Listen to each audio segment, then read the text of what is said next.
क्या रक्षित जानबूझकर अपराजिता से नफरत करने का नाटक कर रहा है? क्या ईरा की जलन अब अपराजिता की जिंदगी को पूरी तरह हिला देगी? क्या आराध्या का एक फैसला पूरे परिवार की खुशियां छीन लेगा? और सबसे बड़ा सवाल, क्या अपराजिता एक ही दिन में इतने बड़े बड़े धोखों और रिश्तों के टूटने का सामना कर पाएगी?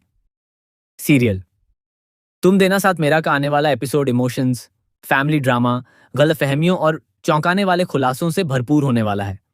एपिसोड की शुरुआत होते ही विवान अपराजिता के जख्मों पर नमक छिड़कने लगता है। वह अपराजिता को ताना मारते हुए कहता है कि अब तो उसे यकीन हो ही गया होगा कि रक्षित ने उसे अपनी जिंदगी के साथ साथ ऑफिस से भी बाहर करने का फैसला कर लिया है। विवान की बातों का ईरा भी पूरा फायदा उठाती है और अपराजिता को नीचा दिखाने की कोशिश करती है। ईरा कहती है कि मालती ने सुधा की बेइज्जती करके सब कुछ खराब कर दिया है और अब रक्षित कभी भी अपराजिता का साथ नहीं देगा। विवान भी अपराजिता को चैलेंज देता है कि अगर उसमें सच में सेल्फ रिस्पेक्ट है तो उसे उसी वक्त ऑफिस छोड़ देना चाहिए। लेकिन अपराजिता इतनी आसानी से हार मानने वालों में से नहीं है। वह ईरा की आंखों में आंखें डालकर साफ कह देती है कि उसके परिवार के बारे में एक भी गलत शब्द वह बर्दाश्त नहीं करेगी। इसके बाद अपराजिता ईरा के दिल का वह राज्य सबके सामने खोल देती है जिसे ईरा अब तक छिपाती आई थी। अपराजिता कहती है कि ईरा रक्षित से प्यार करती है, लेकिन रक्षित के दिल में ईरा के लिए कोई जगह नहीं है। यही वजह है कि ईरा हर वक्त अपराजिता और रक्षित के रिश्ते को देखकर जलती रहती है।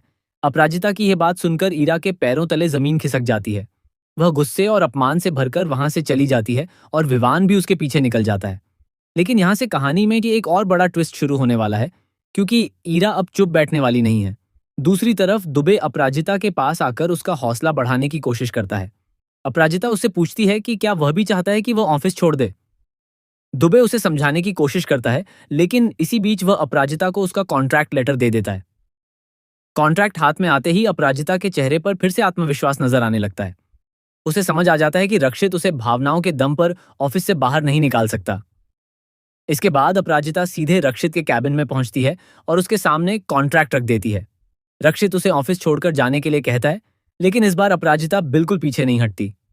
वह पूरे आत्मविश्वास के साथ रक्षित को याद दिलाती है कि कॉन्ट्रैक्ट के मुताबिक बिना 90 दिन का नोटिस दिए वह उसे ऑफिस से बाहर नहीं कर सकता। लेकिन इसके बाद अपराजिता रक्षित से ऐसी बात कह देती है जिसे सुनकर रक्षित भी अंदर से टूट जाता है। अपराजिता कहती है कि रक्षित चाहे उसका साथ छोड़ दे, लेकिन वह उसका साथ कभी नहीं छोड़ेगी। यह बात कहते समय अपराजिता खुद भी अपनी भावनाओं को संभाल नहीं पाती। ऑफिस से बाहर निकलते ही उसकी आंखों में आंसू आ जाते हैं, क्योंकि वह जानता को जानती है कि रक्षित उससे दूर जाने की कोशिश कर रहा है, लेकिन उसके दिल में आज भी रक्षित के लिए वही प्यार मौजूद है। वहीं दूसरी तरफ रक्षित भी अकेले में खुद को संभाल नहीं पाता। वह अंदर ही अंदर टूट रहा होता है। गुस्से में वह दुबे से पूछता है कि आखिर इतना अजीब कॉन्ट्रैक्ट किसने बनाया था। दुबे उसे याद दिलाता है कि यह कॉन्ट्रैक्ट बनाने का आइडिया खुद रक्षित का ही था। यह सुनकर रक्षित को अपनी ही कही हुई बात पर पछतावा होने लगता है। साफ नजर आता है कि रक्षित अपराजिता से दूर तो जा रहा है, लेकिन उसके दिल में अपराजिता के लिए प्यार अब भी जिंदा है। इसके बाद कहानी में एक बेहद प्यारा और इमोशनल पल देखने को मिलता है। अपराजिता देखती है कि रक्षित को सर्दी लग गई है। वह बिना कुछ कहे चुपके से उसके लिए विक्स रख देती है। रक्षित उसे पहले ईरा की तरफ से आया हुआ समझकर इस्तेमाल कर लेता है, लेकिन जब उसे पता चलता है कि यह अपराजिता ने रखा था तो उसके चेहरे के भाव बदल जाते हैं।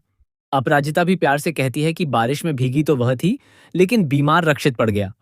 दोनों के बीच की यह छोटी सी बातचीत साफ दिखाती है कि लाख कोशिशों के बावजूद दोनों के दिल एक दूसरे से जुड़े हुए हैं। लेकिन इसी बीच विवान फिर से अपराजिता को परेशान करने पहुंच जाता है। इस बार अपराजिता उससे एक ऐसा सवाल पूछ लेती है जिसका जवाब देना विवान के लिए आसान नहीं होता। वह पूछती है कि जब आराध्या की शादी रोहन से होने वाली है तो वह लगातार आराध्या के पीछे क्यों घूम रहा है। विवान जवाब देता है कि आराध्या रोहन से प्यार ही नहीं करती। उसका परिवार उसकी मर्जी के खिलाफ उसकी शादी करवाना चाहता है। तभी आराध्या का फोन आता है और स्पीकर पर वह अपने दिल की बात साफ साफ कह देती है। आराध्या की बात सुनकर अपराजिता के पैरों तले जमीन खिसक जाती है। घर पहुंचते ही अपराजिता का गुस्सा फूट पड़ता है और वह आराध्या को जोरदार थप्पड़ मार देती है। लेकिन इस बार आराध्या भी चुप नहीं रहती। वह पहली बार अपनी मां के सामने खुलकर अपनी बात रखती है।